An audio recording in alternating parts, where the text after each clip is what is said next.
Olá, sejam todos muito bem-vindos. Desde que a mídia vem cobrindo a tragédia de Manaus, os oportunistas de plantão e a oposição vêm pedindo o afastamento por via de impeachment do presidente Bolsonaro. Por decreto, ele se tornou, além do presidente do Brasil, governador do Amazonas e prefeito de Manaus. Vocês podem não acreditar, mas existe gente decente na direita e na esquerda. E existe gente canalha dos dois lados do Jordão. Não sou bolsonarista, mas tenho um defeito sério, um apreço sem igual pela verdade dos fatos e pelos números. São sempre os mesmos oportunistas desde 1990. Eles mamam na teta do governo e depois vêm cuspir no prato que comeram da forma mais Judas que existe. O pior é que a grande mídia e uma parte da população vai atrás do Judas. Direito deles, não é mesmo?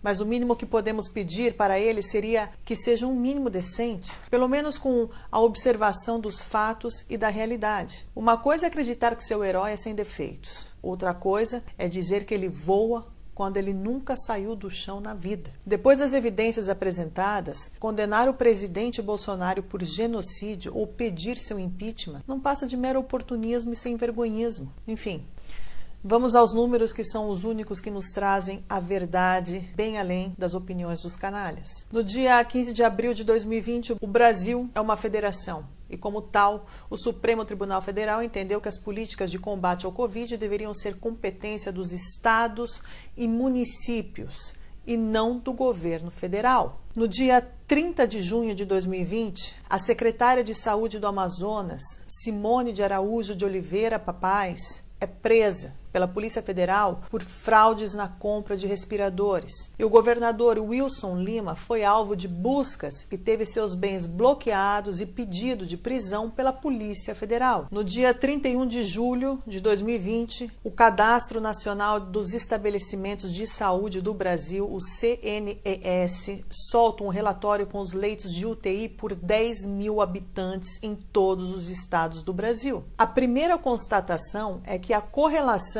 entre mais leitos e menos mortes não existe.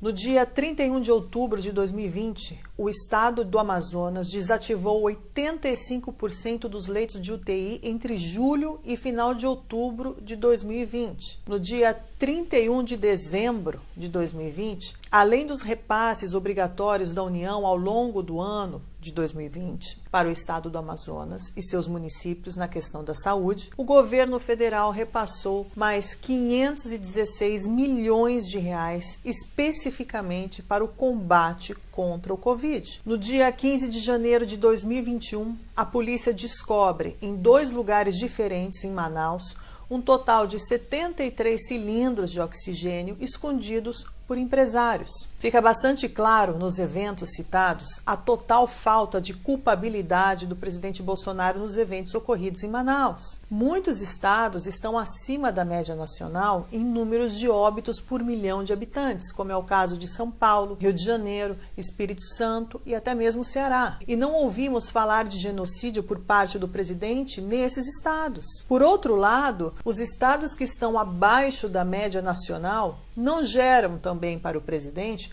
o título de salvador de vidas. Portanto, essa dicotomia é uma falsa narrativa e fica demonstrado que o presidente não tem responsabilidade nem nos estados e nem nos municípios, como claramente declarado pelo próprio Supremo Tribunal Federal, conforme a sua própria decisão no dia 31 de julho de 2020. Podemos também ver que estados com alto índice de mortos por milhão de habitantes têm poucos leitos e outros têm muitos leitos. Ou seja, não existe conexão direta entre a quantidade de leitos e os mortos. Em medicina, e qualquer médico pode atestar essa afirmação, cada ser humano é diferente e reage de forma diferente a todo tipo de doença. Existem milhares de motivos para essas mortes serem tão diferentes de estado para estado. Isolamento e quarentena não explicam essas diferenças, nem leitos de UTI e nem as políticas sanitárias. Estados que aplicaram as mesmas medidas tiveram resultados completamente diferentes, como mostra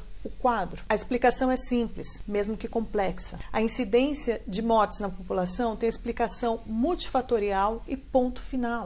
Se depois disso você ainda acha que o culpado de tudo isso é o presidente Bolsonaro, eu sugiro que você procure o psiquiatra mais próximo e se trate por pinocchioísmo avançado ou coisa pior.